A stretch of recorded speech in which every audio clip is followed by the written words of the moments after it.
So welcome to Congregation Beth Elohim in the cloud, I guess. For those of you who do not know us, we are an independent and egalitarian community synagogue located in Acton, Massachusetts, just outside of Boston.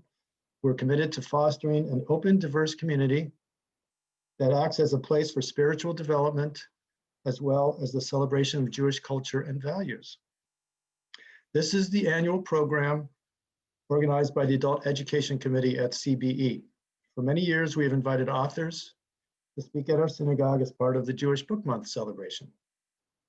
This year, we are thrilled to host Sarah Hurwitz, who grew up locally in Wayland, just a couple towns away from the greater Acton metropolis.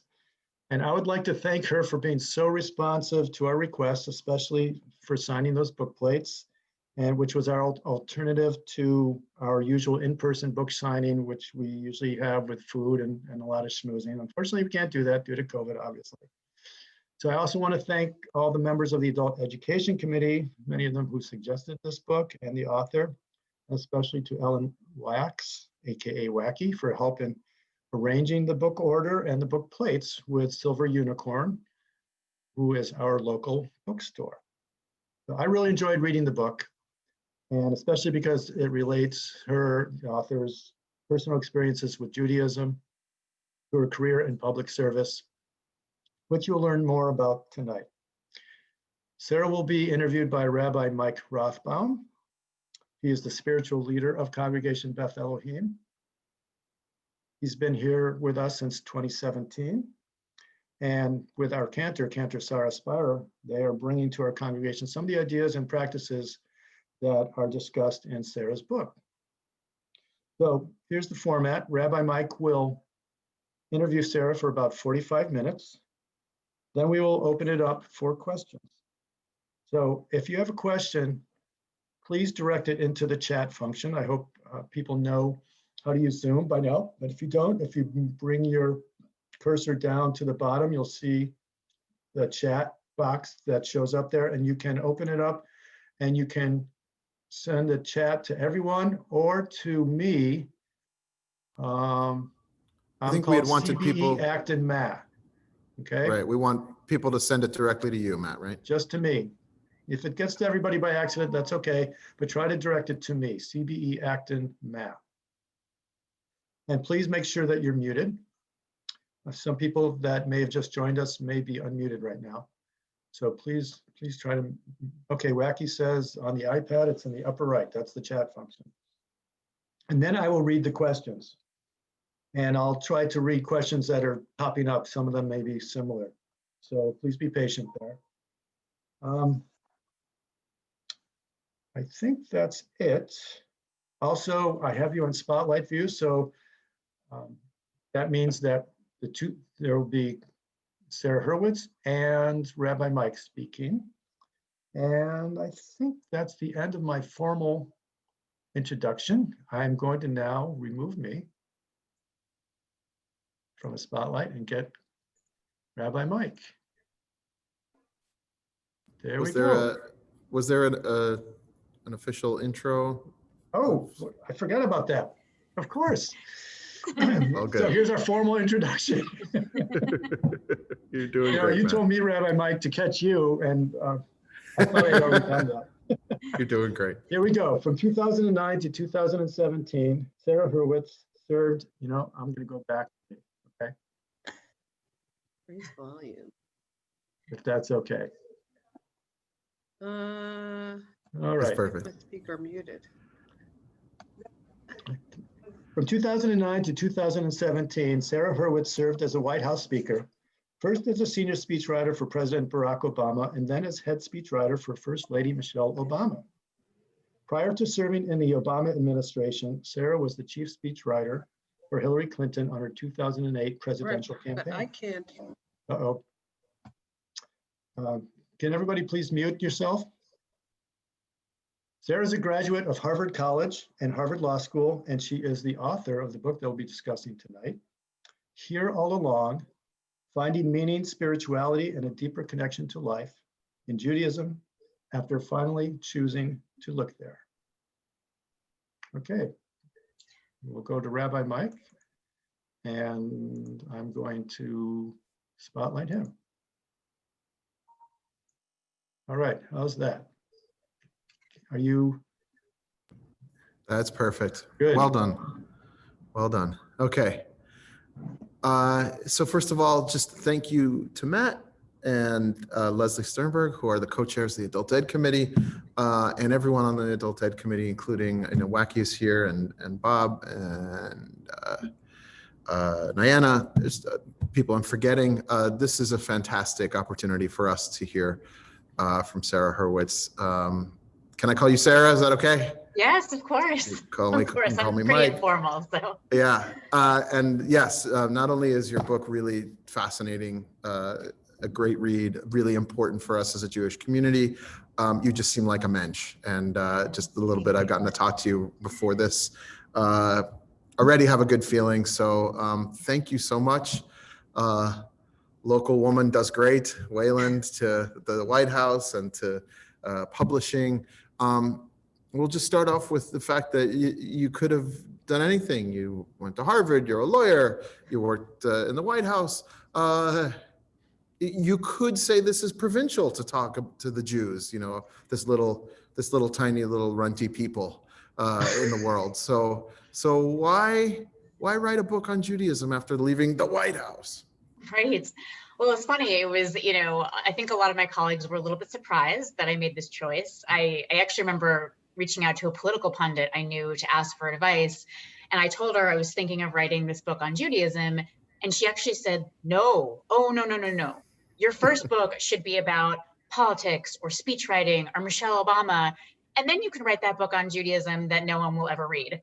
Wow, that's pretty harsh. But it was actually probably, to her credit, good advice. But, I grew up maybe like some of you, where Judaism just wasn't that inspiring to me. This was back in the 80s, a long time ago, where, we attended kind of dull services at our synagogue at Rosh Hashanah and Yom Kippur, and a boring Seder. And I didn't like Hebrew school. And, by the time I became a bat mitzvah, I just decided, like, you know what, there's really nothing to see here. If I want meaning or spirituality or identity, I'm really going to have to look elsewhere. I'm a cultural Jew, right? Like, I'm Jewish by heritage. I'm proud to be Jewish in some vague way that I can't really articulate, but I don't want to practice this tradition. So then fast forward 25 years later, at the age of 36, I broke up with a guy I'd been dating, and I had a lot of time on my hands, and I happened to hear about an Intro to Judaism class at the local JCC. And I really just signed up to fill my time. I was not in some existential crisis. I was not on a big journey. I just thought, like, oh, I know nothing about Judaism. They're offering a class on it. Probably wouldn't hurt for me to learn something about my tradition. But what I found in that class really blew me away. There was so much wisdom here about how to be a good person, how to find, how to lead a really meaningful and purposeful life, how to find profound adult spiritual connection. And I just thought to myself, where has this been all my life? So I just started reading. I read hundreds of books. I took a bunch of classes. I started attending silent Jewish meditation retreats. And, what I found was that there are so many great introductory books to Judaism, really like the nuts and bolts, the kind of, how to light the Shabbat candles, how to celebrate Rosh Hashanah. And then there were a lot of really esoteric, academic, excruciatingly painful books to read that you just had to kind of slog through this like concrete like writing. And that's fine. But I kept wondering, like, where is the book that I need right now? A book that, yes, of course, covers the basics, but that really gets to the deeper why too. Why does this tradition matter? Why is this relevant? What is the deepest and most insightful and most transformational and radical and, deeply relevant wisdom for how we lead our lives right now today? And I just decided, maybe I'll write that kind of book. Maybe I'll write a book that really condenses and distills what I think are just the very best, most powerful and profound insights that Judaism has to offer. And that's what I really sought to do with my book. And I've been, it's been really gratifying because, you never know what the reaction is going to be like, but I've been moved in that, people who are quite disengaged from Judaism have said to me, like, I had no idea that this was what our tradition offered. I had no idea. And now I'm hooked and now I want to know. And I've actually had people who are very, very observant, like ultra-Orthodox people say, actually, this book is really for someone like me. I'm like, It's really not, but they've said like, it's a fresh take. Like I can see you've done your homework, you're studying the sources, but it's a fresh take. It's a different way of looking at Judaism. And then I've had people who are, Christian, atheist, all different backgrounds being like, oh, this was just such an interesting book about Judaism. So it's, I'm happy that it's kind of reached a wide audience, or that's what I was hoping for. And it's been a lot of fun over the last year just to visit with different communities, talk with them about it, hear the reactions. Yeah, and it's, I think it's an incredible public service, not just for the Jewish people, who, I could see recommending a book like this to folks who are stepping into, we called our intro Judaism class, Stepping into Judaism. This would be a great text for us. It seems like you had an experience at this meditation retreat that you mentioned. And it shifted you in some profound way, maybe about God, maybe about Jewish identity. Can you talk a little bit more about what happened at that meditation retreat and the resonance that it has now? Sure. So, it was probably about 6 months after I took this first intro class, and I was enrolled in another intro class, and I heard about this silent Jewish meditation retreat. And, I'd done meditation in Buddhist context, but I didn't actually realize that there were Jewish people doing this in a Jewish context. So I was intrigued and I signed up, and this retreat had a ridiculous name. It was called Awakening the Divine, which just seemed, I don't like woo-woo stuff. I'm not going to go put on a tie-dyed muumuu and go down by the river. Like that is not who I am. But I just figured, okay, I'll give it a try.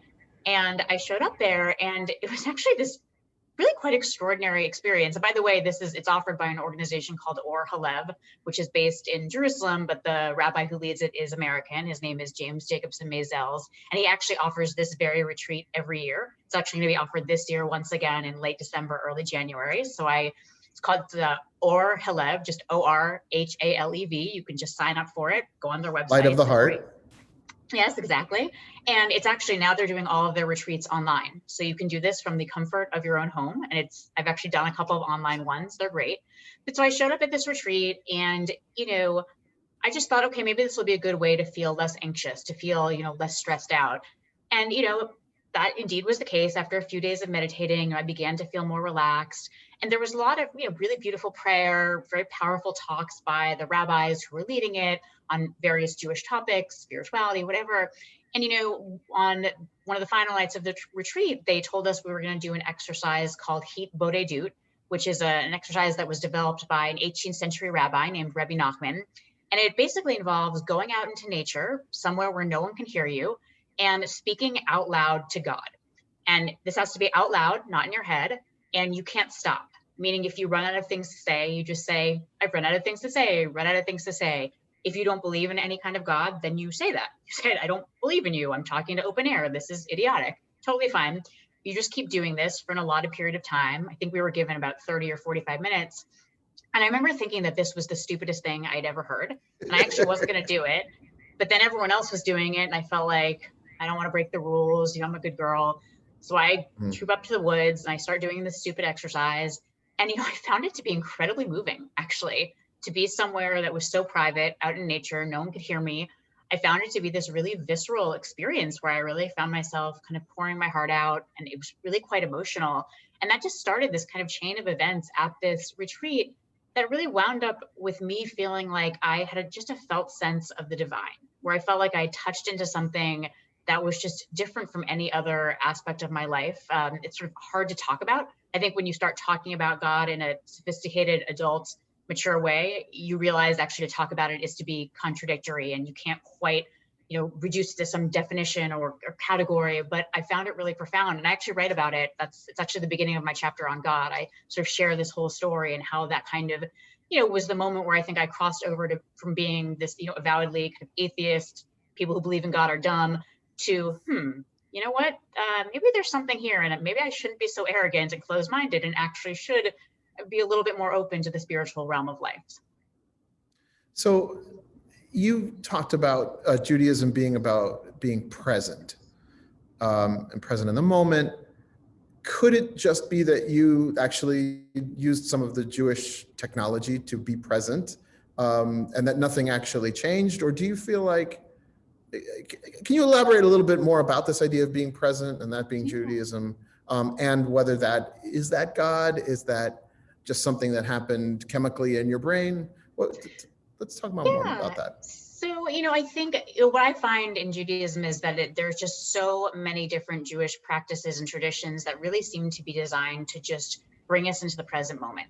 We're told, don't just kind of mindlessly eat your food while you're kind of, doom scrolling through Twitter and, writing your to-do list. It says that Judaism actually says stop, say a blessing over your food, actually take a moment to appreciate it, right? Just stop. There's an entire blessings practice that involves all these blessings over something as, special as seeing a rainbow to as mundane as after you go to the bathroom, you say a blessing. And that's basically saying stop, appreciate the workings of your body. Like, maybe your mind is wandering. Maybe you're thinking about worrying about something you have to do next week or rehashing this argument from a month ago.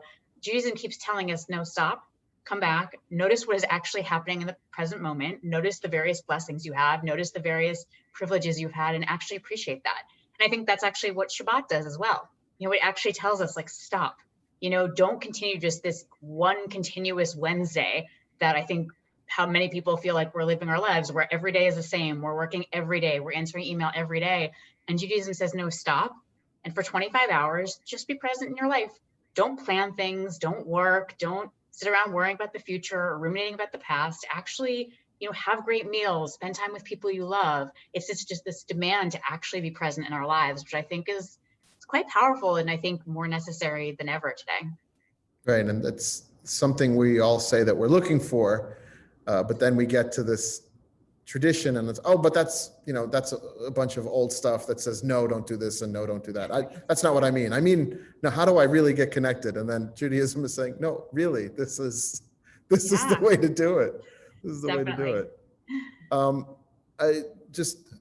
I'm fascinated as well by the journey of the atheist to the believer. So I'm going to a couple more questions along that line, if that's okay. Yeah. We as clergy, as rabbis, very often people will say, religion causes so much strife and there's so many wars in the name of God. And why should I believe when it's just a way to separate people and create more division? And I got enough problems. And we're in a hard time. I'm not seeing you face to face. We're in boxes. What could it mean to Jews who are struggling with the violence, with the division, with the, we're up to 250,000 deaths from COVID. Where does faith fit into this world right now? Yeah, I have very little patience with the religion is the cause of all the world's problems argument, because it's actually just factually incorrect. Stalinism, hey, not a religious movement. In fact, a deliberately godless movement. The death toll of that is well in the millions, right? There are plenty of political movements that have resulted in horrific death counts that have nothing to do with God or religion. The reality is that human systems, whether they're political systems, economic systems, religious systems, they're always prone to human distortion, right? Any political, economic, religious system can be distorted to create incredible violence, or it can be used to create peace and compassion and harmony. So I find that to be profoundly unimpressive as an argument. So no patience with that one. But in terms of God, I actually have a lot of sympathy for folks who say, like I did, 8 years ago, when I got the impression from our prayer book that God is a man, God is this male gendered being in the sky who is all powerful and controls everything and rewards and punishes us as we deserve. And that's not true. I mean, that is disproven to me every moment of daily life. And I think people go through a lot of mental gymnastics to make that work. No, okay, it's in the afterlife we're rewarded. No, but God has a plan, which is why you were punished, because he wanted you to learn something. It's like, wait, I'm sorry, the abused foster child, he wanted her to learn, wait a second. This mental gymnastics I find really distasteful, and I'm almost allergic to it. But fortunately, that's actually not what Judaism says about God. We are a sophisticated intellectual tradition. I think that something I so appreciate about our Jewish tradition is that when we're talking about God, we know that we are talking about something that is so beyond the reach, that is so much bigger and vaster and beyond the reach of our tiny human brains to be able to define or categorize or shrink to some simple dogma or creed. So we don't do that. There is no Jewish definition of God or dogma of God or creed of God that you must accept or reject. To do so would be idolatry, right? To shrink this infinite thing to the size that our little tiny brains can actually wrap around, that's creating an idol, and we don't do that. So instead of dogma, what we have is actually much more like commentary. We have centuries of thinkers and theologians and rabbis articulating ideas of the divine that reflect their own personal lived experiences and their own understanding of Jewish tradition. So you have Jewish mystics who say that everything is God. All of you are God. I'm God. The idea that there's any barrier between us, that's an illusion, right? That's an illusion. We're actually all one. So when I walk by someone on the street who says, hey, could you spare $1? That person is a manifestation of God, right? That's actually a pretty profound way to look at your fellow human beings. There's Martin Buber, a Jewish thinker, who says that God is what arises between two people in deep human relation, each fully seeing the other, each being fully vulnerable to the other. In those moments of deep connection, what arises between those two people is God. You have Mordecai Kaplan, a Jewish thinker, who says that God is the process by which we each become our highest and truest selves. Once I started realizing that there were all these really thoughtful, interesting ideas of God, many of which kind of resonated with my own experiences, then things started to get interesting. Then I started to realize, wait a second, I think I can actually develop an adult spirituality in this tradition. And I also think, even if none of these conceptions resonates with you, I think the reality is that we've all had moments that feel somehow transcendent to us, whether or not we relate them to any kind of God. So if you think about the moment, Rabbi Art Green has a beautiful passage in one of his books where he says, think about the moment your child was born, or the moment you watched your parent take their last breath, or a moment when you were just out in nature and it was just so breathtaking. You just felt somehow connected to something bigger, or you were swept away by a piece of art or music, or had this moment of just profound connection with another human being, right? Those are moments that feel transcendent. And I'd never really thought to connect those to God, but actually Judaism does. Actually, if you look at Jewish thinkers and theologians, they're locating the divine in moments like that. So I think that Jewish tradition, Jewish spirituality has a lot to offer people right now today who are looking for that sense of connection and purpose and meaning and being tied to something greater, being accompanied by something greater. And I think there are a lot of ways into that in Judaism that won't strike people as either off-putting or just sort of, I don't think that Jewish spirituality is about belief. I don't think it's about believing in something despite all evidence to the contrary. I think it's actually much more about opening to a certain awareness, opening to a certain sense of transcendence and feeling the radical amazement, as Rabbi Abraham Joshua Heschel calls it, feeling the wonder and awe and gratitude that comes with that. Yeah, I get to work with a lot of B'nai Mitzvah kids, and a lot of them are athletes. As you know, growing up in Wayland, the soccer is big out here, Right. certainly basketball. And I said, did you ever get in the zone?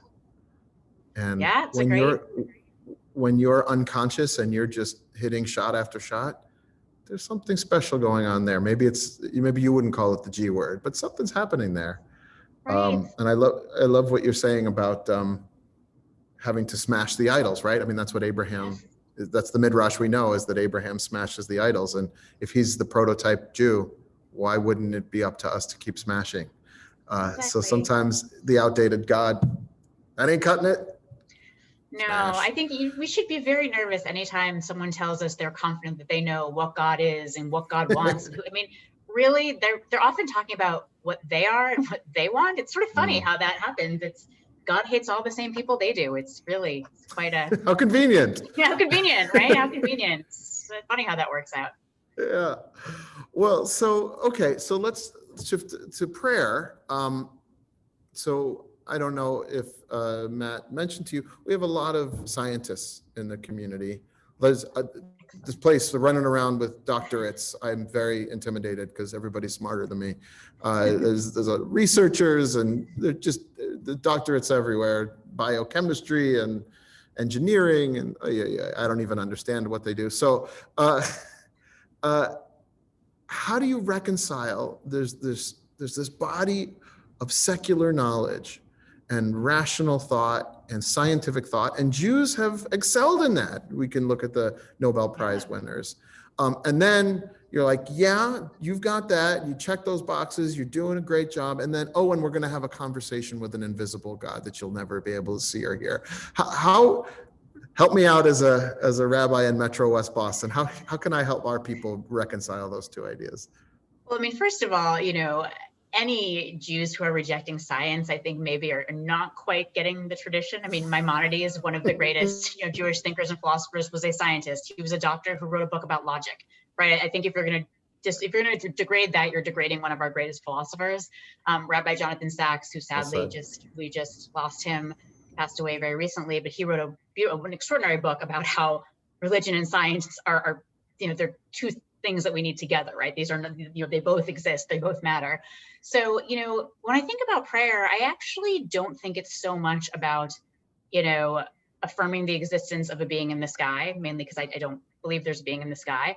But I think a lot of it is about, I think Jewish prayer is really designed to cultivate certain mind states. I think it's designed to cultivate gratitude and awe and wonder. So if you look at a lot of our prayers, they're just prayers, they're prayers of gratitude. And yes, they're gratitude, they're prayers of gratitude to a God who is definitely seems like a man in the sky from the prayers. They're very old, these prayers, like hundreds, sometimes thousands of years old. It's okay if you don't believe in that divine. That was a divine that our ancestors believed in. But, I think we can all appreciate the power of actually just having gratitude. It doesn't have to be to a certain kind of God. It can just be plain and simple gratitude for our health, our families, our lives, whatever it is that you're grateful for. I think there's power in expressing that. I think there's power in expressing awe and wonder at the world around us, right? I think especially if you're a scientist, I think there's a kind of spirituality that a lot of scientists have, even if they're atheists, where they have such wonder and awe at the complexity and intricacy and just power of the phenomenon that they're studying. And so I think to me that seems like a very spiritual posture, right? The sense of just awe and wonder. And again, that is what Jewish prayers are trying to cultivate. So I don't think that necessarily involves it doesn't necessarily have to be directed towards a certain kind of God. I actually think these prayers are old. The theologies that they espouse are old. I think that we as modern thoughtful people can take these same prayers because they've been handed down to us. And I don't think we just throw them away, but I think that we can understand them in modern ways that kind of resonate with our modern sense of the world and with our modern spirituality. So I actually think Jewish prayer, when you read it thoughtfully, is quite powerful. I also think, if you just read it like at a surface level, as if it's like a shopping list or a kind of instructional manual, it's going to seem crazy. Like it's going to seem nuts, but it's not meant to be read that way. It's meant to be read much more like a poem. It's meant to be read much more sort of in metaphor. So you don't read a poem that's like, my love is like a red, red rose, and say, well, love is an emotion. A rose is a flower. That they aren't the same thing. That's nonsense. No. Where's my rose? I was promised a rose. Exactly, right? You understand there's a feeling that's being alluded to, right? That's it. I would just also finally just point out that a lot of our prayers are quite subversive. They're actually quite radical. Like if you actually read, on Rosh Hashanah and Yom Kippur, we say Unatana Tokef prayer, which is basically saying that God decides who will live and who will die and who by fire and water and blah, blah. And, you can say, okay, that's clearly a straight up reward and punishment kind of prayer. I don't believe that. Or you could actually take the time to study the prayer, and you'll realize that the biblical book it most frequently quotes from is the book of Job. What does the book of Job say? The book of Job is about a totally righteous man being punished by God just as a result of a bet. Job says this is crazy and confronts God, and God basically says, you don't know what it's like to be me, so just back off. Okay, this is not a book to cite if you're trying to promote a straight up reward and punishment theory. If anything, the book of Job really undermines that idea of a just God. So interesting that this reward and punishment prayer quotes from the very book of the Bible that undermines a reward and punishment theology. There's a lot of subversiveness, a lot of kind of, a prayer seeming to make an argument, but actually undermining itself, which I think speaks to our doubting, our questioning, our intellectual rigor. And I think that's something I appreciate about our liturgy. Absolutely. Absolutely. There is layer upon layer upon layer. And that brings me understanding the different layers and the references that the prayers are talking about, and you talk about the different rabbis across the centuries arguing with each other on the same page, which is, you then say, so when you talk about Modeh Ani, that's a prayer of gratitude that we say, or Modeh Ani, when we first wake up in the morning, and you can't just say the words rote, It's a challenge for us to really understand what they mean, that this is an adult religion, that this, if we cut off our learning at age 12, we're going to end up with a 12-year-old's understanding. And, choir, I'm hearing it. I'm with you. And then there's the issue, but then I should say, to get an adult Judaism. And so I'm just begging you for help here, right? Because an adult Judaism, once you hit adult, right, I said we've got scholars and we've got engineers and people who are learned and are used to knowing stuff as an adult, right? They're used to being accomplished. You're an accomplished person. You knew stuff, right, when you went into that class, yeah? And so it's a challenge for rabbis and Jewish educators to have these folks who have great personal and professional accomplishments like you do, and say, actually, you don't know a lot of what you might have a childish understanding of this. And then some people say, don't push too hard, you'll alienate people. Rabbi, take it easy, make sure everybody understands you appreciate that. So just all to say, we need help. The rabbis need help, maybe with messaging, maybe with, how do we do this? How do we take people who are used to knowing what the heck they're doing, and then they walk in here and they're like, what's that funny writing on the wall? I don't know what's going on. I'm going to run away. So help us out, Sarah. We need help. Yeah, I think you've put your finger on what I think is the biggest challenge facing the Jewish people today, and I think it's literacy. The reality is we have a lot of really educated people who know, as you say, PhDs, law degrees, MDs, but if you ask them the most simple questions about Judaism, the most profound questions like, what does Judaism say about what it means to be a good person? They'll say something like social justice and tikkun olam and tzedakah, which is lovely. And that's also what every religion says about how to be a good person and what any decent secular person says about how to be a good person. Those are universal values. Judaism actually has an entire body of very specific, concrete, sophisticated law about morality and ethics, but very few Jews actually know it. If you ask the average American Jew, well, what does Judaism say about God? All powerful, rewards and punishment. I don't know. No, it's not what Judaism says about God. If you ask them, what does Judaism say about what happens after you die? I don't think there's an afterlife. No, there's actually a whole body of developed thinking about that, but none of us know this, right? These are three of the most important questions that any human being can ask about their life. And if the average American Jew can't even articulate the beginning of an answer to these questions, I think we're in a world of trouble, right? And I think that part of that has to do with the fact that I think that, for a long time in America, I think we could rely on Judaism as almost a, quote, ethnic identity, which is nonsense. Mm-hmm. Jews are every race and ethnicity. That's just total nonsense. But, we were Jewish like it meant to be Irish American or Italian American. We were Jewish Americans. And that was a thing. And there was a lot of prejudice and a lot of segregation. So that would kind of hold you together, right? You'd be in your Jewish neighborhood and your Jewish Boy Scout group and your Jewish women's group and the Jewish men's group. And that was really people's identity. But, here we are 150 years later, who cares about being Irish American or Italian American? Almost no one. Almost no one defines themselves that way. Right. And I worry a little bit that by leading so much into this peoplehood, ethnic kind of identity, in America, ethnic identities fade over the generations. People there've been studies of Hispanic and Latino Americans, the longer they're in this country, the less likely they are to identify as Hispanic or Latino. Ethnic identities fade. We're an assimilationist country. So now we're in generation 3 or 4 with Judaism. And you hear people saying what I used to say, which is, well, I'm a Jewish by heritage. I'm a cultural Jew. People will tell me, oh, my grandmother was Jewish. My dad's Jewish. There's almost a sense that it's like, oh, I eat Chinese food at Christmas, fun times. That's great, but that's not going to be an enduring identity in an assimilationist country where we are so welcome, where there's nowhere I'm welcome into every elite institution as a Jew. I'm not excluded anymore. And so I think the question is, what's going to make this endure? And I really believe that it is actually what we have to offer that helps people lead a better life, right? That helps people be better people and find purpose and meaning and connection. And, people are looking for this. I think we all know this, right? How many people do we know, including ourselves, who have gone to therapy, who've done meditation, yoga, who've done Peloton, Soul Cycle, CrossFit? We all read all of these books about how to lead a good life. Self-help books are like the best-selling books, right? We're looking for this. And I see young Jews especially, they're doing Burning Man and Buddhism and astrology and crystals. And look, you know what? Hey, look wherever you want. Take wisdom wherever you can get it. But they don't look at home, right? We never really think to actually take a look at what we have to offer. And I think that until we translate that more clearly, I think it's going to be tough. And I don't think this is about making Hebrew school better for kids. You know, I think Hebrew school is fine. I think lots of people are doing great, lots of great Jewish educators, lots of great people. I think the problem really is that, like me, I stopped learning. You know, we stopped learning at the age of 13. 20 years later, we have kids. And we think, well, someone has got to make this kid Jewish, and sure isn't going to be me. I don't know anything. I'll now outsource this project to a Hebrew school teacher, and I'll give them 2 hours a week, Right. and I'll get mad at them when my son or daughter can't speak Hebrew.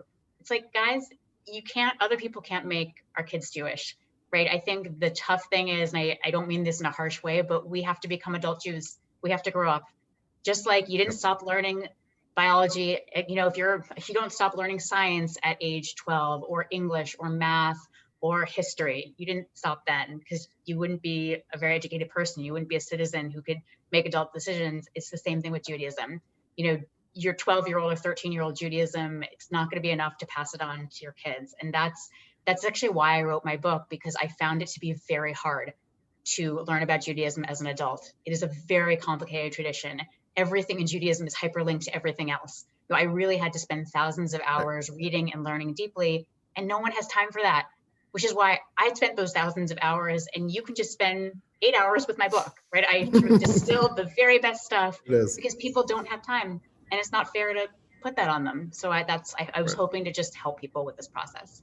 Like I said, I think it's a public service, really, for the Jewish community and for the greater world. So I want to shift gears. You did mention Tikkun Olam, and you mentioned, I think you mentioned Tzedek Tirdof, social justice. So there are some people, nobody that we know personally, that believe that Judaism shouldn't be political and we shouldn't go there, and that rabbis, when they get to speak in front of a congregation, shouldn't talk about politics, and we shouldn't get involved in political issues. And you know, you're now a religious Jew. You've worked in the political world. It depends on whose definition you take of a religious Jew. That might be an overstatement. You are. It's not an overstatement. I think I'm a religious Jew. Others Yes. might disagree, but fair enough. Well, forget them. We both know what's true. So yeah, stay away from politics. Oh my God, just talk about Shabbos and that's it. What do you think? Yeah, you're going to be unsurprised to find out that I passionately disagree. I always think it's funny when people say, "Oh, Judaism shouldn't be political," because it's a sign to me that they probably haven't read the Torah. If you actually read the Torah, it's a political polemic, really. This is one of the most political documents that I think I've ever read. You know, this is the story of this God who rescues our ancestors, the Israelites, from Egypt. And whether or not you take this story literally or as history, which I do not, doesn't matter. It's our founding text. It's a moral document, not a historical one. But, you know, this God rescues these helpless slaves from Egypt.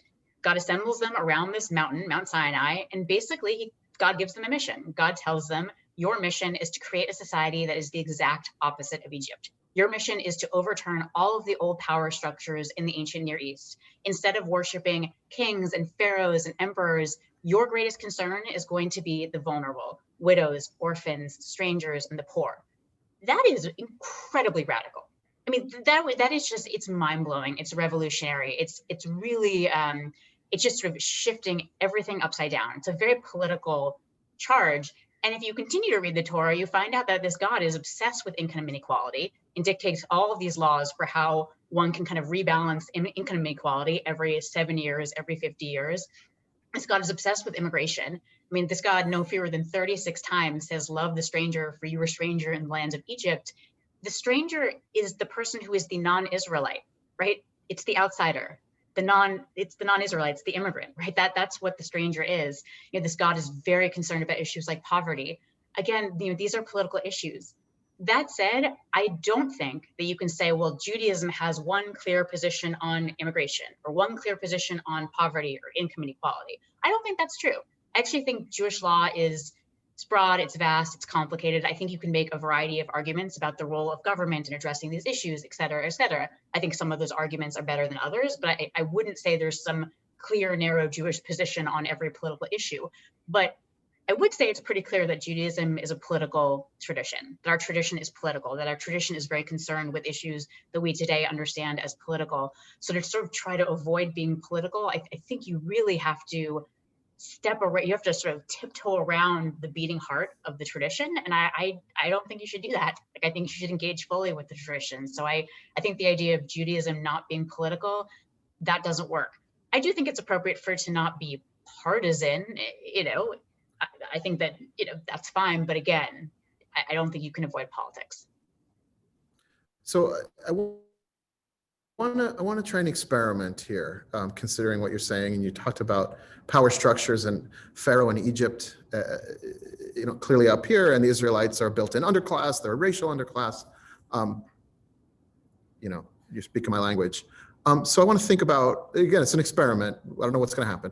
If we think about our current struggle now with white supremacy, and we have this phrase, white fragility, that white people don't like to talk about racism.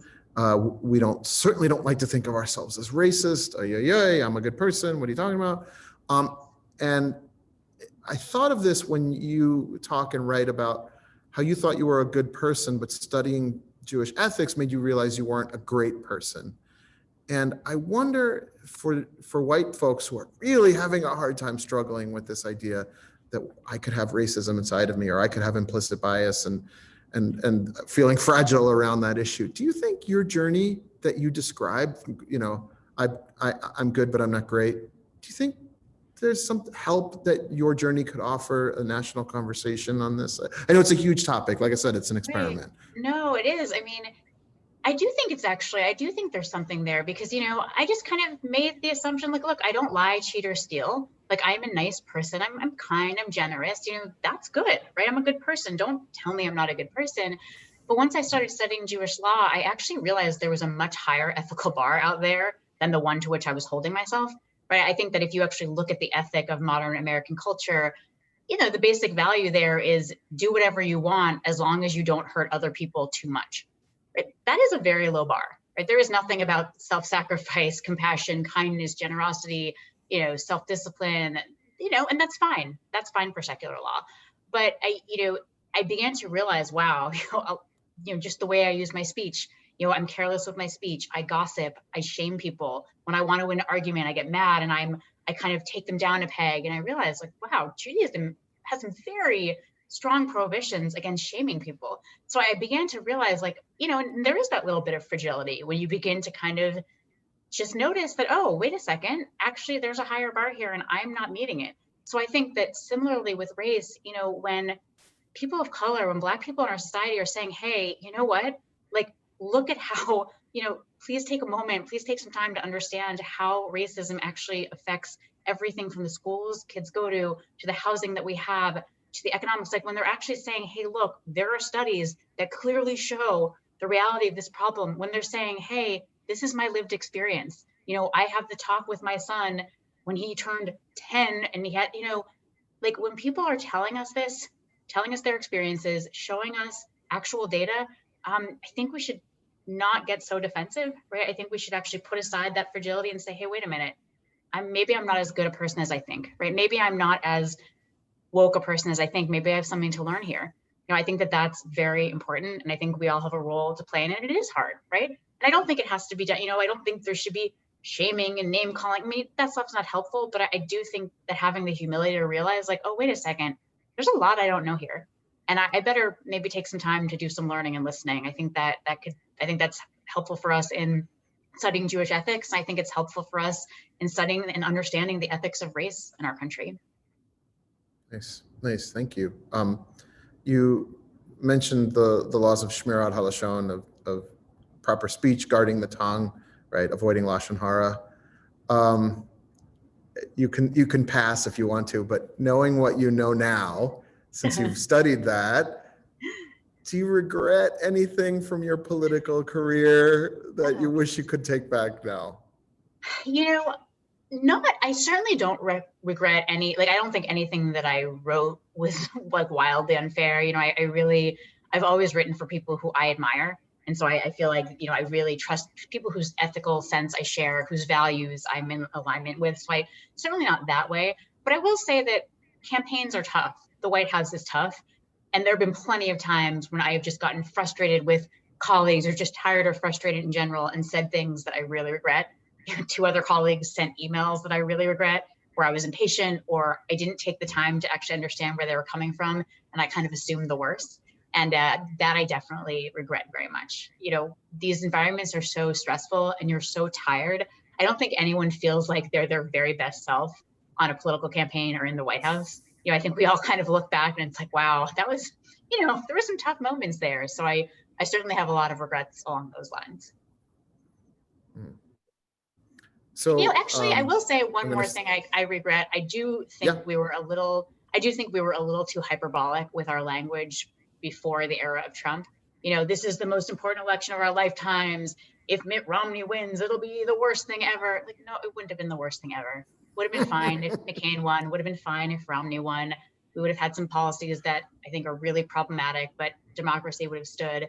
And now comes along a leader who really actually is an existential threat to democracy. And we've sort of used up all the words, right? We've reached such a high pitch that there's not much higher to go. And I do think there was a little bit of crying wolf. So I certainly think we now have some perspective on how bad things can get.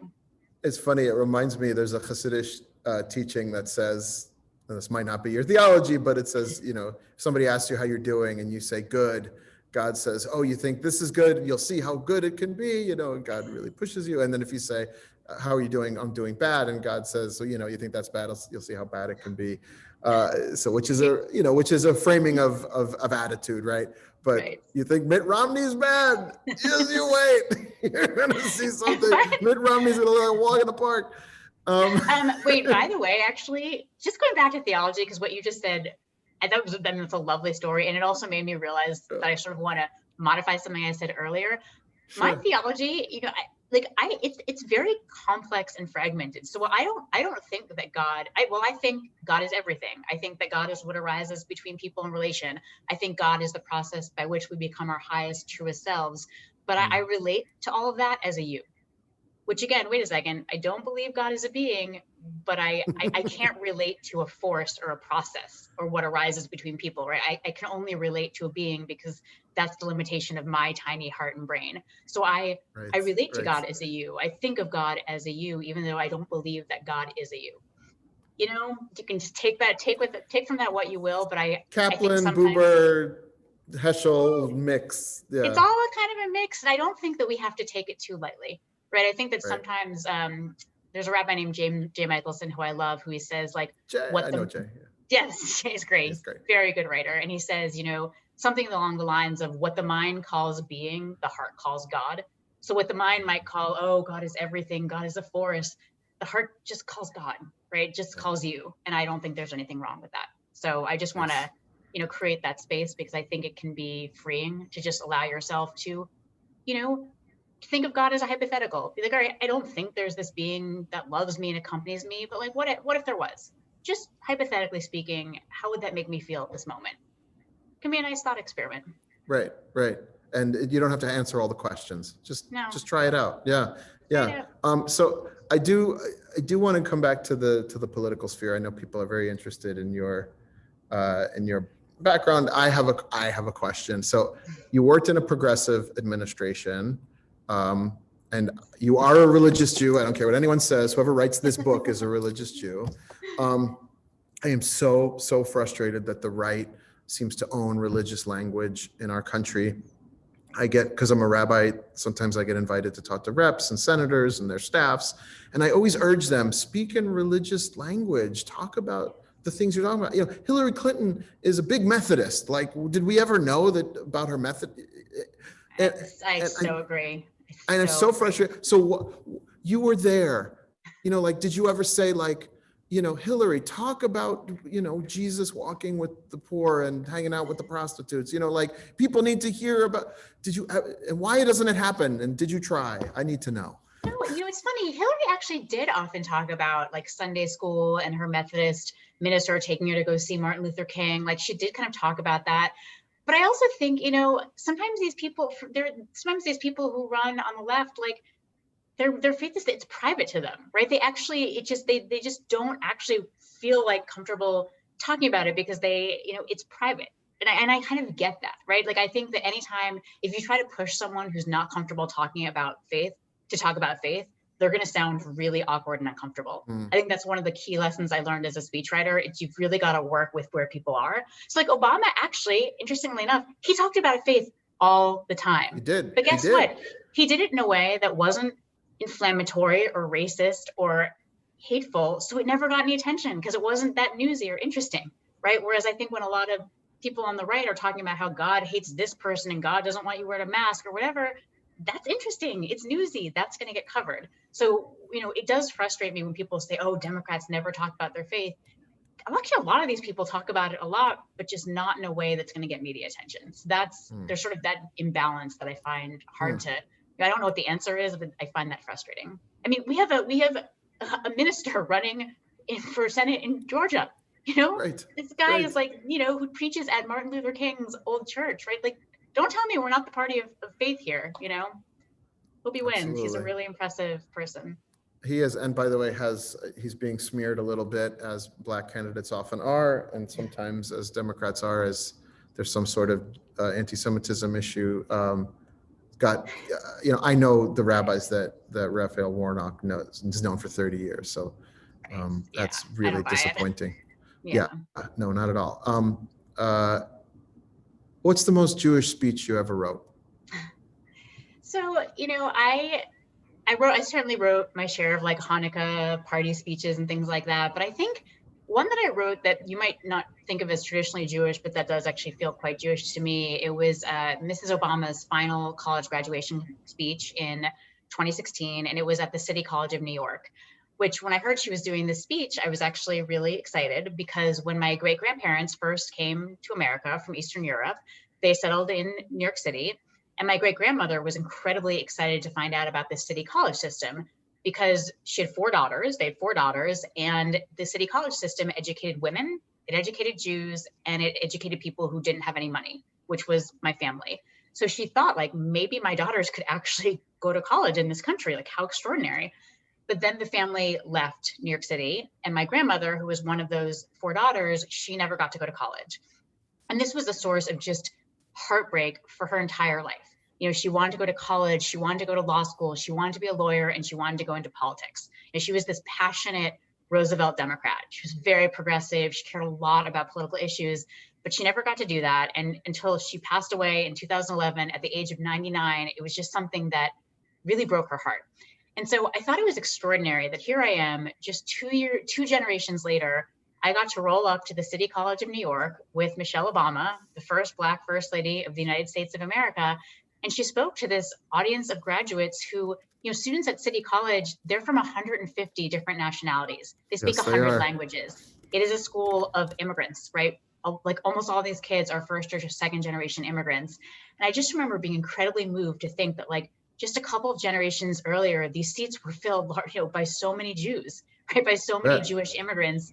And here I am, and I'm seeing I'm at the very school that my grandmother yearned to attend. I have a college degree, a law degree. I'm working in politics. I am a lawyer. I've gotten to fulfill all of her dreams. And I'm listening to Michelle Obama tell these graduates, today's striving, dreaming immigrants, she is telling them immigration has always made our country great. Immigrants have, they have led towards some of our greatest discoveries, some of our greatest achievements. Our diversity has always been one of our greatest strengths. I just thought, like, what an incredible American story and what an incredible American Jewish story that's happening at this moment. So that struck me as a very Jewish speech.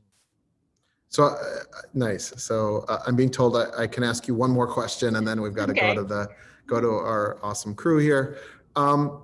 So you've talked about and written about that this journey started. It wasn't some great epiphany. You were lonely, bored, and anxious after a breakup, and the pastoral care person in me has to ask, are you less lonely, bored, and anxious than you were before? Are you doing better, Bubula? I'm worried about you. I definitely am. It's funny. I actually studied when I did a fellowship at Harvard right after the White House, and I actually studied with a very ultra-Orthodox rabbi. We had a lot of pretty loud disagreements. I was very Mhm. loud. He was very patient and calm. And, we're disagreeing on everything. And I would get so frustrated with him, and he would just very frustrating. But at one point, he actually said to me, he'd previously been totally secular, gone to a secular university. And he said to me, Sarah, before I really, engaged in Judaism, I was just bored a lot. Like I was always bored. I was just bored, didn't know how to spend my time. And he said, once I re-engaged with Judaism, I've never been bored since. Like there's always something to read, always something to learn. And I remember thinking, I feel the exact same way. This guy and I disagreed about so many things. And all of a sudden I just felt like he just articulated my experience. I just think there's always something to learn. There's always some class to take. There's always some text to study. And, there's just such a great community. I think that my journey into Judaism, it kind of introduced me, I had wonderful friends and a wonderful community, but it vastly expanded my group of friends and my community. I now feel like I have a community all across the country, all around the world, of people who are similarly passionate about and connected to Judaism. And that has been just wonderful. It's really been great. Beautiful, beautiful. All right, so get yourself a refill of whatever you're drinking. Like I said, it's Bible and bourbon, so sometimes you get some rye. We're gonna shift over to Matt Liebman again, who is going to share some questions from our community. Yeah, Okay, Matt? We good? great.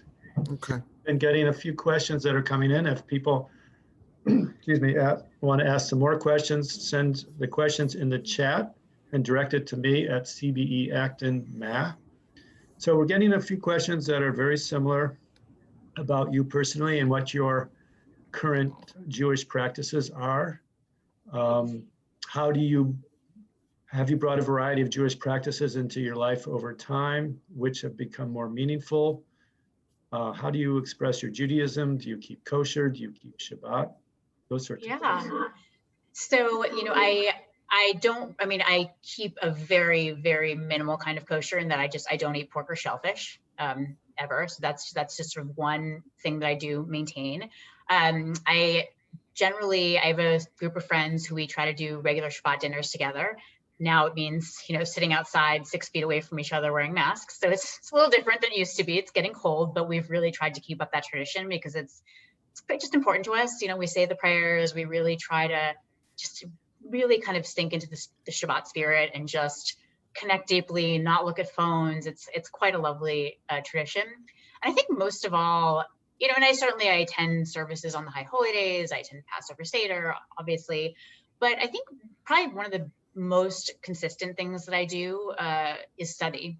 Jewish study is a really big part of my Jewish practice. And in Judaism, that's actually quite a traditional approach to Judaism, right? Study is actually considered a form of worship. Study has been central for Judaism for a long time. And we've kind of lost that a little bit in America in some ways, where we think that actually it's the twice a year at the services you don't understand the synagogue, that's being Jewish. But I actually think that study is really important. So I have a number of weekly Hurwitz setups, meaning, they're sort of partnerships for studies. So I study Psalms with a friend every weekend, every Saturday. We study a few Psalms together. I have another friend with whom I do a Parsha study. So we study the Torah portion of the week together, and we'll each kind of pull in a few sources from, ancient commentaries, modern essays, and we'll talk those through. And then I have other ones that are kind of more haphazard, right? I happen to, a chaplain from the military happened to email me about my book. And I was so intrigued by this Jewish chaplain from the military that I asked if we could talk, and I thought he was totally fascinating. And now we have the Hurwitz where we just study various texts together. And I'm so curious about his life as a military chaplain. I have another friend where we try to study feminist texts. So I'd say those things are a really big part of my life. And then finally, I think just spending time really trying to spread the message of my book, talk to people about Judaism, about what I think Judaism can and should look like in the future, and how we can get people more inspired and engaged. I feel like that's kind of a part of my practice. Maybe not the traditional part, but it's something that's important to me. So I'd say those are the ways that I engage with Judaism today. Thank you. All right, got a question from somebody that kind of is similar to a question that I was thinking about this morning. And so the question that I had, well, first of all, let me phrase the question from the participant. Why not extend Jewish learning by extending bar bat mitzvah ceremony, giving out half of a Star of David at age 13, another half at age 36, after fulfilling a Jewish learning curriculum. Nice. So my question was similar to that. You mentioned that many, and you kind of alluded to it a little bit earlier tonight, that many of the ideas or concepts in Judaism are hard to grasp as a child, and that it's more accessible as an adult, even though it took you 1,000 books to access it, or hundreds. Can you give some examples of some of the concepts that are hard to grasp as a child, I guess, maybe the concept of God or whatever, and do you have any recommendations for Jewish educators to somehow transport some of those adult ideas to kids? Yeah, I mean, I think a lot of the most exciting, inspiring, kind of transformative ideas in Judaism are not easy to explain to kids. I mean, all the various God conceptions, I think, are certainly one. I mean, again, I don't want to be too strong about that. I think kids understand more than we think they do. And, older kids, I think, can understand much more. But I think certainly our theology and spirituality, it's complicated. I also just think, even understanding why our core founding text, the Torah, understanding why it's so radical and revolutionary, to be able to grasp the concept of the ancient Near East and how the power struggle, if you're 6, that's a lot, right? That's tough for a 6-year-old to really internalize. I think a lot of just the ideas behind Shabbat. Shabbat is, on one level, yeah, it's a rest, it's nice, but it's also this incredible radical institution, right? Shabbat is basically a rejection of modern consumerist materialist society. It's quite radical. It's basically saying that for 25 hours each week, you're going to say to your boss, no, I'm not going to answer your emails. You're going to say to Facebook, I'm not clicking on your ads. You're saying to the entire consumer world, I'm not going to spend money. I am not going to work, right? And when our entire societal message is, work harder, spend more, you're not enough, you don't have enough, you need to keep producing and producing more so you can consume more and you can be more beautiful, more rich and more thin and never stop. It's very radical to say, no, I'm shutting that all out. And by the way, when you see these very religious Jews, very traditionally Orthodox Jews following all these little tiny Shabbat rules, you can make fun of them and say, oh, that's so nitpicky, they're so ridiculous. Or as I do, you could admire the heck out of them because what they are doing is creating an incredible space. They are plugging up every nook and cranny through which the modern market consumer world might seep and creating this, as Heschel calls it, like a palace in time. They're creating a sanctuary in time. So when they shut down TV, appliances, don't take the elevator, don't spend money, they're rejecting everything that's consumerist and everyday and mundane. And they're creating this space that actually feels quite sacred.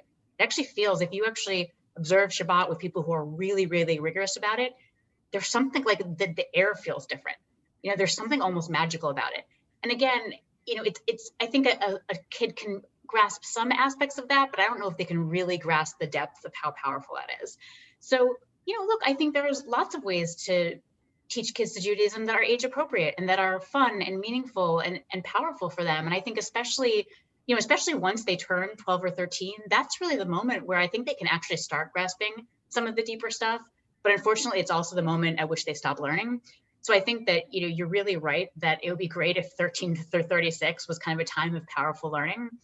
I actually think that the post-college, pre-baby time is a great time for people to be engaging in Judaism because they actually have, they don't have kids yet. I think once you have kids, it's hard to find time for yourself, right? That's really challenging.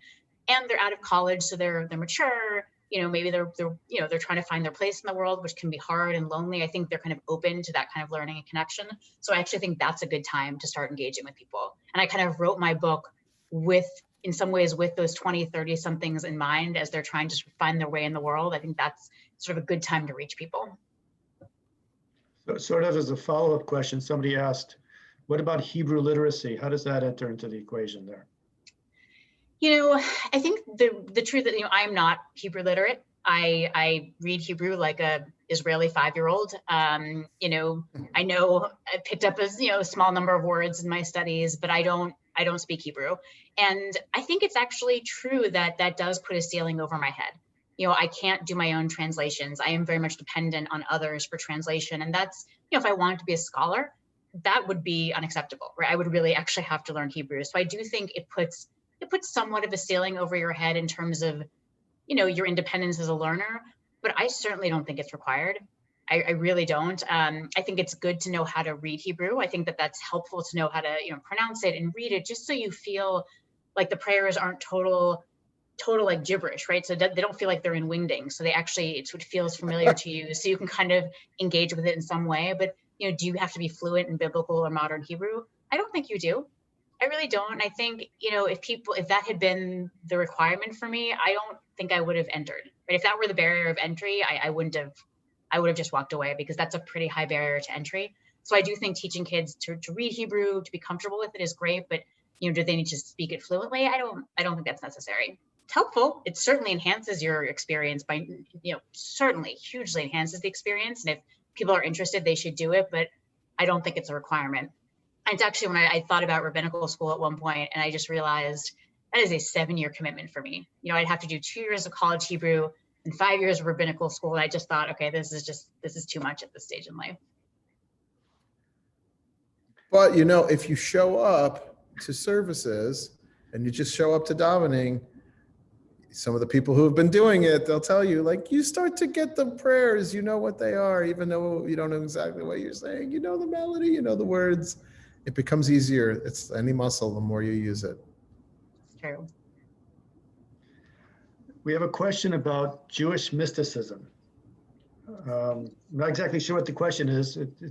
I'll just read it. How does Jewish mysticism fit into the picture? Oh, that's a great question. So, it's funny, if you actually look back in Jewish history, this kind of like Kabbalistic, mystical, Hasidic thinking, like this used to be pretty dominant in Judaism. This actually was a huge part of the Jewish landscape. Like it was quite a big thing. And then, the Enlightenment happened, then, emancipation happened, and science, and that stuff kind of got pushed aside for a number of reasons. And, I think that it has something to tell us. Like, I actually think it's a part of our tradition that is worth exploring. And you're actually beginning to see, I think in the last, 30 or 40 years, you're actually seeing a big push towards studying mystical text, Kabbalistic text, and the later Hasidic text that kind of popularized some of these ideas. I personally find it quite moving. I find studying Hasidism, which is this sort of populist, roughly 18th century movement that sought to kind of push back against some of the scholarly legalism of kind of Eastern European thinking. It's moving. Like they have great stories. They're sort of, there's something really lovely and spiritual about it. So I think that it actually has a lot to teach us and offer us. I think once you get to the more esoteric aspects of Kabbalah and there's all this numerology stuff, then it starts to lose me. I find it, I get a little impatient with it. I don't find it, some people really like the kind of heady, elaborate, intricate things. To me, it doesn't do much for me. So I don't think it's for everyone, but I think it has a lot to say to us when, in its sort of simpler iterations.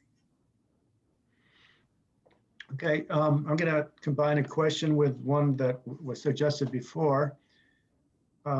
We have a lot of Obama fans out here, I'm sure, including my family. We read Michelle Obama's book, and I read the book Thanks Obama by your colleague David Litt. Yes, it's a great book. Who acknowledges you, by the way. Oh, he's wonderful. So that's a plug. If anybody's really interested in Obama speech writing, in addition to this book, check out Thanks Obama by David Litt. Anyway, so speaking of Michelle Obama, how did you get to be the head speechwriter for Michelle Obama? And I guess sounds like you had a long time political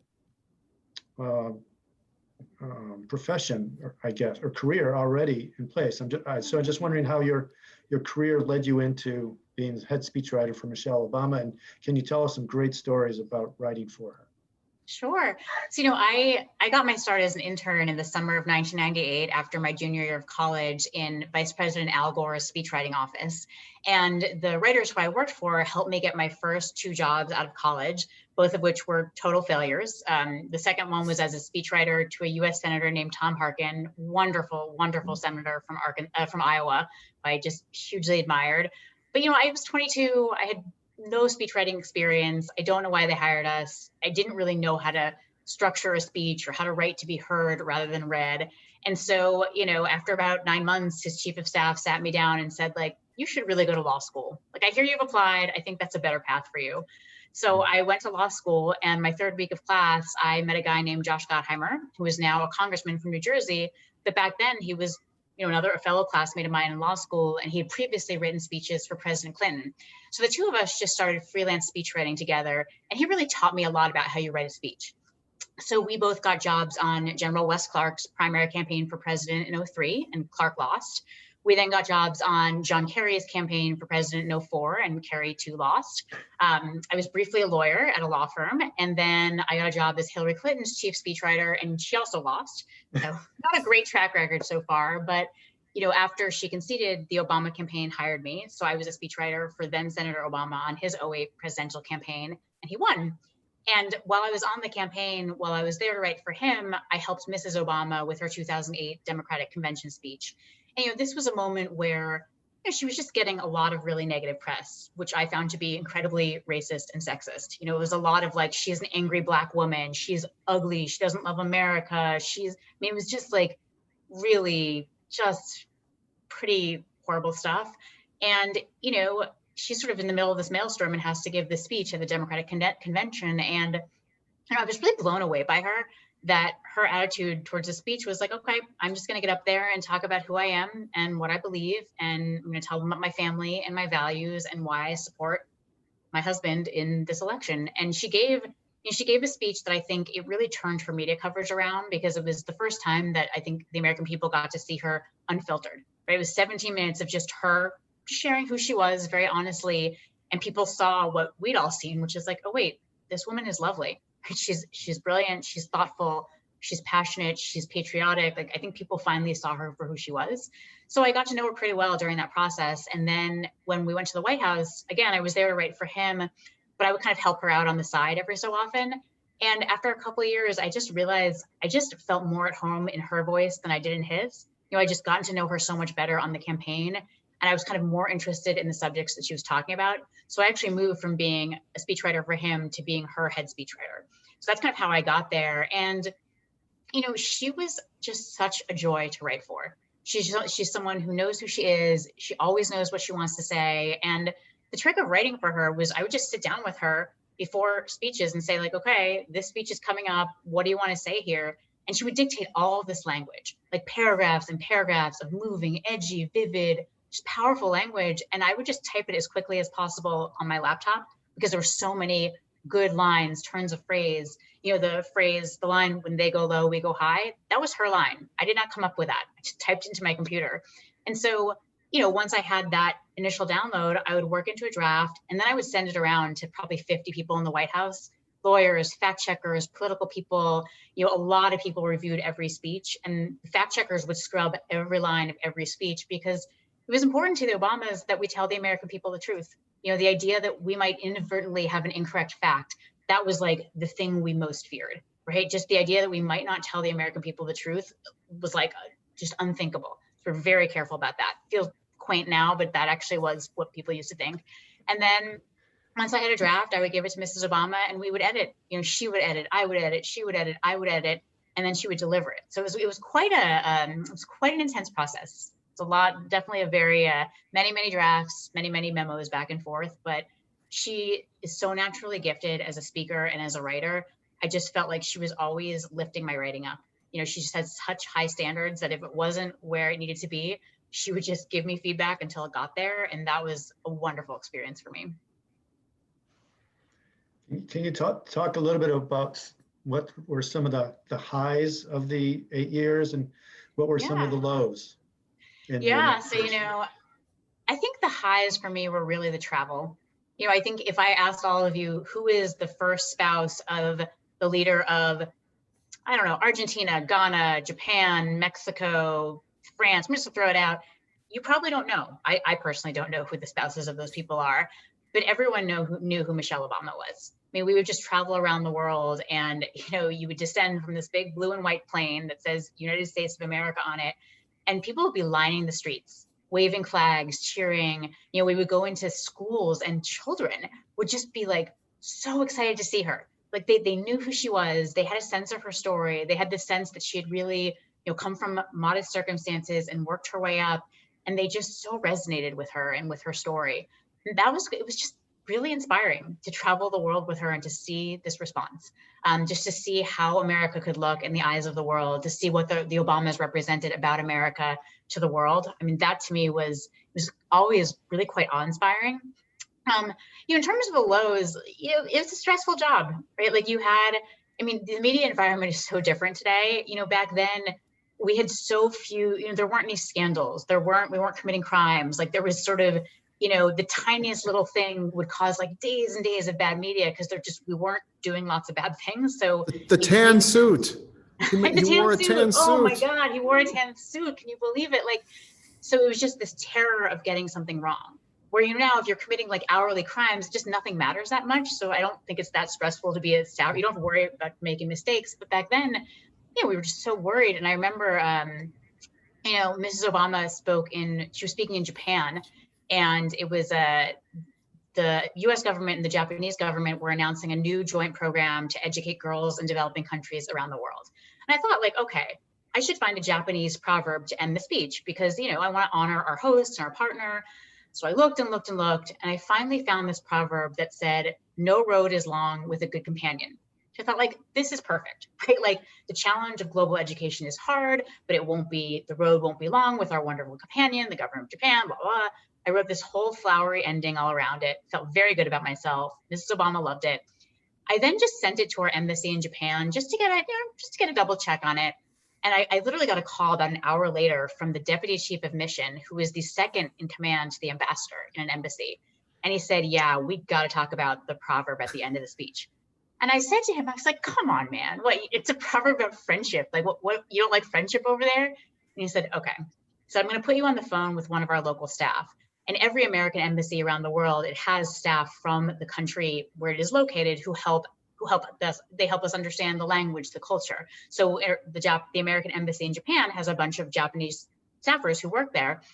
So he puts me on the phone with one of them. And this woman says to me, "Listen, Sarah, I understand that you think that this is a beautiful proverb about friendship, but you need to understand that in Japanese culture, this is understood to be a proverb about suicide." I thought, well, that is bad. If that had been in the speech, today, again, it's who cares? It would have been a 10-minute news story. But back then, that would have been the whole story of the speech. You never would have lived it down. It would have been this epic faux pas. I mean, it just would have been so terrible. I just remember thinking, feeling this moment of terror of wow, that was pretty close. And then having to go into Mrs. Obama and be like, "Funny thing about that proverb, I had to take that out," which, she was great. She just sort of laughed it off and said, "Okay, good. You checked it. You found it. Don't worry about it." But, there were many harrowing moments like that where you just have these near misses, and it can be pretty disconcerting. I will say about your first, Go ahead. I'm sorry, Matt, ahead. I got to go to Ghana with the American Jewish World Service on Ah, a rabbinic trip in 2012. And we went to Challenging Heights, which is a place that reintegrates child slaves back into Wow. society. And on one of the notebooks, kids have notebooks, right? There was a picture of the Obamas printed on the notebook. It wasn't drawn. It was that whoever produced the notebook, these kids in Ghana who had been through the worst imaginable suffering, they were inspired by that picture of that couple on their notebook, which was, so what you're talking about in terms of, We their actually went to reputation around the Ghana. world. We actually went to Ghana for a day. It was part of a trip that involved Italy, Russia, and Ghana, which makes perfect sense. I don't know how that got put together, but I mean, Ghana, people were lining the streets 10 people deep. And I remember at one point, he just got out of the motorcade. The president got out of the motorcade and just waded into the crowd and started shaking hands. I've never seen Secret Service agents look so terrified, right? Because people were just so excited to see him, and he was just like, "That's it, going out." Goes into the crowd, shakes hands. It was quite extraordinary to be there. Sorry, Matt. That's okay. Share that. Sort of a follow-up to your last answer, you were talking about fact-checking and the lack of fact-checking from the outgoing administration. Yeah. Can the lies and all that be reversed, or is it like the feathers that spread and can't be taken back? You sort of alluded a little bit to that. Yeah,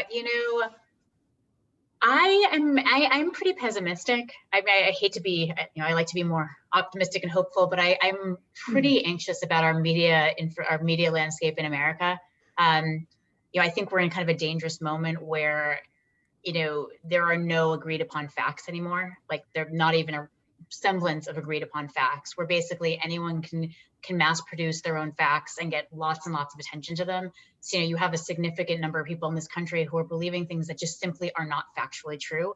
And you can't have a debate with them, right? Like I can have a debate with my friends from the Bush administration, and we can actually have a debate about immigration and tax policy and healthcare, and we're going to disagree, but I respect them. And I think that they're in the reality-based world. They're going to cite numbers that I think are actually real numbers. I'm going to cite real numbers, and we might disagree on some slant with, we'll disagree, but there's a conversation to be had.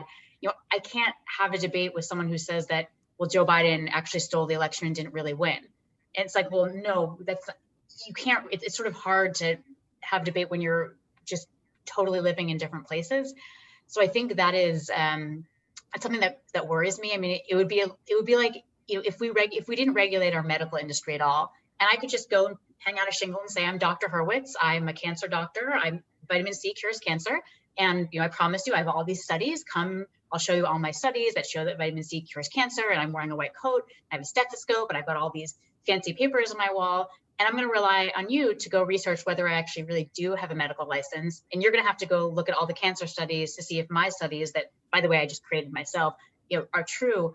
We don't expect that of people because that's not reasonable when it comes to medical care, but we expect people to do that when it comes to the information they're getting, because we don't have gatekeepers anymore, because anyone can put anything out through social media.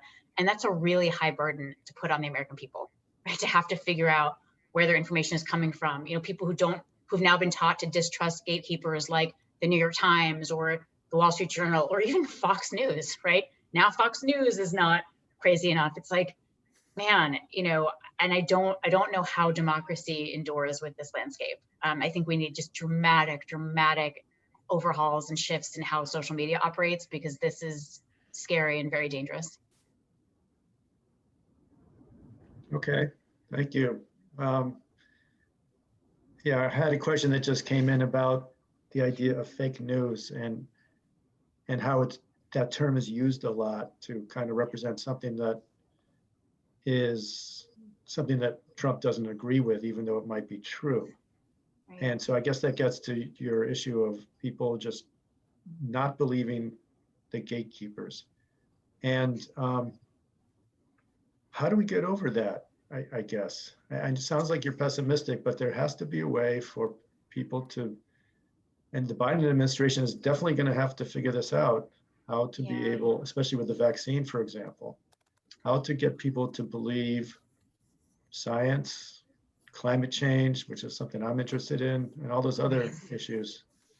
So I think it's going to come down very much to trusted local sources, right? I think you're right. If Joe Biden gets up and says, wear a mask, I'm glad he says that, right? That's good. I agree with that, but I don't think that's going to persuade a lot of people to wear a mask. But if their minister says, hey, you know what, actually, you really need to wear a mask, or if their pediatrician says, hey, you know what, actually, you really do need to do this. If trusted, or a nurse in their community, or a business leader in their community, I think it's really a matter of of empowering trusted local sources of leadership and information. I think you have to really empower those people to spread the message and have it come from people who people trust. I think that's because when people are getting their news from their friends on Facebook, I don't think that's great for democracy, but that's where we are right now. And so, okay, let's see if we can get those friends and trusted sources on Facebook to actually be feeding them some true news as opposed to fake news, actually be telling them wear masks, don't have massive Thanksgiving gatherings. I think that's probably the best approach. And I think very, very targeted media. The idea that there is some national media, that's just not true anymore. That's just not true. There's not 3 evening news channels that we all sit down to watch and then newspapers in the morning. That's not the media landscape. So I think really understanding how sophisticated and complicated it is and just hyper targeting a lot of messages to different groups of people, I think is probably going to be more effective. But it's a huge communications challenge among so many others that our poor president-elect is facing. And I just think the world of President-elect Biden for jumping into this, for taking this on. I mean, my heart goes out to the guy. He seems so, he's like going in there, he's calm, he's commanding, he's being a great leader, but it is what an epic set of challenges he has to confront. And I, really, really wish him well. Sarah, I want to jump in, Matt, if you don't mind. Go ahead. I know we're gonna run out of time, and I just want to again just highlight that you're a local, that about Metro West, being from Wayland. I don't know if it filtered down to Wayland, but the CBE, this synagogue is a real achievement for the people who, I was just telling this to somebody else today. It was a little bit of the Wild West when it was built. Are we gonna have a Jewish synagogue out in Acton? Are there gonna be enough Jews in Acton? And now it's, we've got 270, 280 families, and we're growing, and it's very exciting. It is great. It is great. And I'm just here for a few years, but it occurs to me that, to make the choices you've made, to be publicly Jewish and, take it on as an identity, to do it in New York or even in DC is different than Metro West Boston. And maybe people, to take on the things that you've taken on, maybe are a little, bashful, even embarrassed about it. And I'm going to say at the PTA meeting, my kid can't come because it's Shabbat. I wonder if you have any advice for folks who are, for us, we're here in Acton, right, and Westford and Boxborough and Maynard. I don't want to short shrift anybody, but you know what I'm saying. Yeah, no, I totally get you. I'm actually thinking that question makes me think of something that Rabbi Sachs actually wrote in one of his books about how, when Jews are embarrassed or bashful about being Jewish, it makes other people uncomfortable. Like when we're uncomfortable about being Jewish and kind of hesitant and awkward, it actually makes other people quite uncomfortable because they sense there's something wrong or uneasy and they don't know how to respond. But I think when we're just kind of straightforward about it, like, actually this is Shabbat, which is the Jewish Sabbath, and we don't, we generally don't work on this day, so I won't be able to do it, but I'd love to, I can totally circle back to it tomorrow night. I find just being really matter of fact, really explaining hey, tomorrow's Yom Kippur, I won't be online at all. This is a big Jewish holiday. It's where we sort of, try to atone for sins over the years. Just straight up explanation, nothing awkward or uncomfortable. And people are like, okay, cool. I think it's surprising. I actually think, and I tend to think that other religious people are so into it. They're like, oh, cool. You're religious too.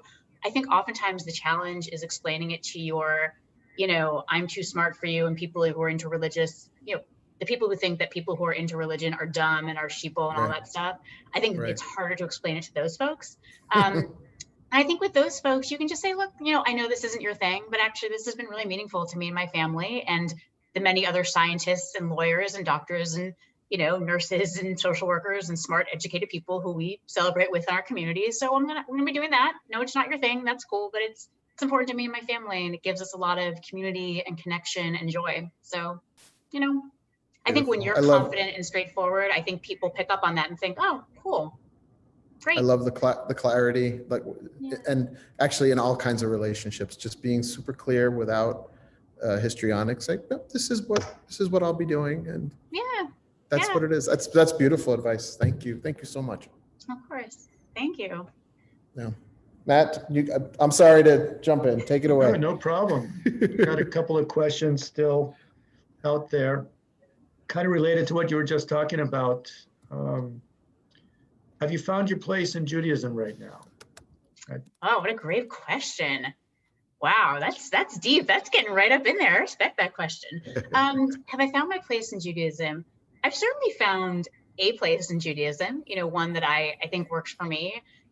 I don't think that modern American Judaism is necessarily structured around single 43-year-old women without children. That's not really, synagogues tend to be much more structured around families, right? It's oh, come here because you can send your kid to the preschool and the Hebrew school, and then they get a bar bat mitzvah, and it's sort of structured around family and life cycles. So I don't, I'm not a member of a congregation, which I think really makes a lot of people very uncomfortable when they hear that, because it's wait, how are you really Jewish if that's how, it makes people nervous. but I've sort of carved out my own place in Judaism that I feel pretty good about. I feel pretty happy about, and it's not, I think people often try to kind of figure out like, okay, well, do you celebrate Shabbat? Do you keep kosher? Like, what things do you do? Like, how do you fit in the traditional Jewish model? And I don't necessarily fit into it, I think, a traditional Jewish model, but I think I found a way to do it that just feels meaningful and inspiring to me. And I'm actually seeing a lot of people, especially in younger generations, kind of seek out their own path and find ways to do it, even when the traditional model doesn't necessarily accept them. So I think I have found my place in Judaism. And I think it's also going to change. I think as your life changes, as you get older, I think it just changes how you engage with Judaism. And that's great. That's as it should be.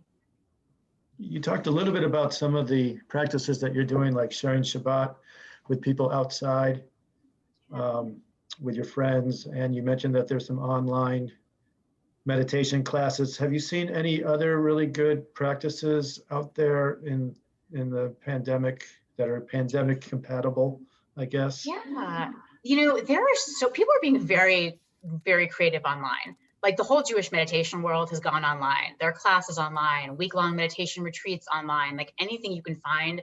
Or Halev, Institute for Jewish Spirituality, so many options.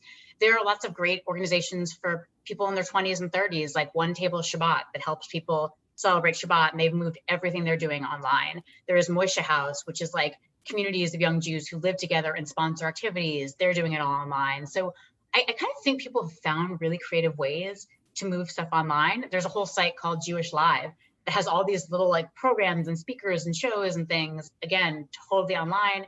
And you can now attend any synagogue in the country basically on Friday night that will do Shabbat online. Like they're kind of just totally open. So I know a lot of people who are just kind of going from synagogue to synagogue, just checking out different Friday night services. So I think that's also kind of an exciting part of this. I think there's a lot of cross-pollination as people are beginning to realize, hey, that synagogue is doing it that way. Like, why don't we do that here? I think people are learning from each other, which is great. All right, I think we've exhausted the questions. Great. Do you have anything else, Rabbi Mike? Do you want to wrap up a little bit before I make a few final announcements? I do want to say, I did have a couple other things, but there's so much that Jewish women have done and to kind of recreate Jewish life. So many of my favorite rabbis these days are women, Jill Jacobs and Rachel Contraster at Trua and obviously at Ikar, Sharon Brous. I wonder about, and this, I think kind of having this be sustainable. So you talked about the beauty of taking on study and discovering that it was also flexible. I wonder if you were, if you studied Talmud and then you first ran into some of the unpleasant gender stuff, for lack of a better word, and how do you keep going when you're reading something and you're really into it, and then suddenly it says, oh, and we don't trust women to be witnesses because whatever, we could all point to the really problematic gender stuff. How did you, as a woman and as a Jew, how did you keep going and not get turned off? I think just by realizing it's a 2,000-year-old document.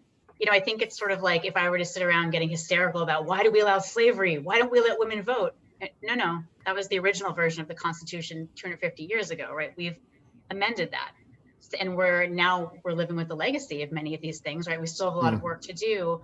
But so getting hysterical that, 2,000 years ago, some rabbis, just reflecting the norms of 2,000 years ago, said some things about women, like that makes no sense, right? We've literally spent 2,500 years reinterpreting the Torah. And that process wasn't meant to stop in the 7th century or the 10th century or the 16th century.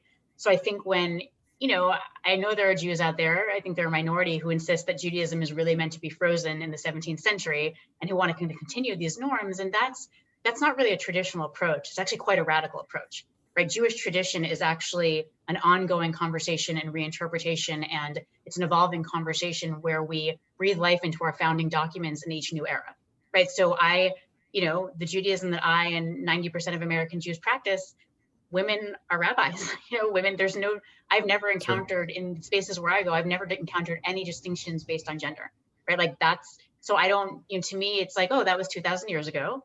We now understand that doesn't make sense. And okay, here we are, right? And I think that oftentimes people get bogged down in these ancient texts and kind of lose sight of their modern reality. So I think that, the point is, now that we've gotten over that, let's make sure that women are getting leadership positions in the Jewish world. Let's take the next step. If there's any lingering legacy from any of this, let's deal with that. Just like we're still dealing with the lingering legacy of slavery, right? That legacy is still there, and we got to deal with that. But like, we don't have to deal with actual slavery anymore. So I think that it's just like realizing that we don't live in the year 200. So yeah, Right. It doesn't keep me up at night.